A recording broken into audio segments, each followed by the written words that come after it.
Sa muling pagkakataon na ito na naman tayo at lalatag na naman tayo sa Undas 2025. Ano ang pinaghandaan ng NCRPO para sa seguridad at kaligtasan ng ating mamayan na libo-libong dadagsa sa mga sementeryo at sa mga lansangan? Alam naman natin na tuwing Undas ang ating mga kababayan ay umuwi sa kanilang mga, of course, mga probinsya at para magbigay respeto sa kanilang mga namayapang mahal sa buhay. On the part of the PNP, magkakaroon tayo ng maximum deployment ng ating mga personnel sa mga sementeryo dito sa Metro Manila. Hindi lang po mga sementeryo, kasali rin po dito yung mga simbahan, mga pangunahing lansangan at saka yung mga bus terminals doon sa seaport at saka sa airport.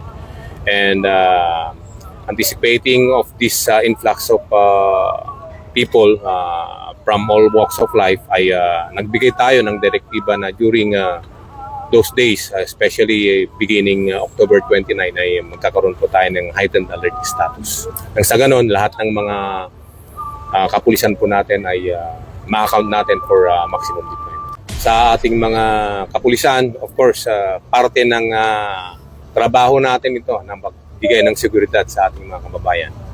Although pare-parehas din tayong may mga mahal sa buhay na namayapa, pwede naman natin silang dalawin in some other days na hindi na masyadong busy or hindi na kinakailangan ang ating presensya dito sa NCRPO.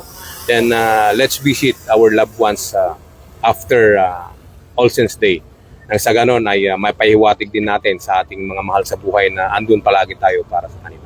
And sa ating mga kababayan na bibiyahe papuntang probinsya, siguraduhin po na of course bago bumiyahe, ang iwanan nating bahay ay dapat fully secured or ipagbilin natin sa ating mga kapitbahay. At siguraduhin po natin na maayos po ang pagbibiyahe natin. Kung may dala po tayong sariling sasakyan ay dapat palaging nasa kondisyon ng ating sasakyan at mag-ingat po sa pagmamaneho.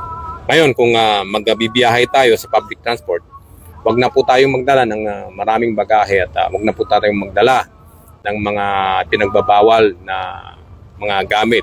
Nang sa ganun ay hindi po tayo maabala. Ako po si Police Chief Master Sergeant Mauricio Bonilla Ruiz. At Patrolwoman Maria Danica Bacal Subungo. At Patrolwoman Ronalyn Tanghia. At Patrolwoman Evelyn Tilumatis. Alagad ng batas, tagataguyod ng balitang pulis.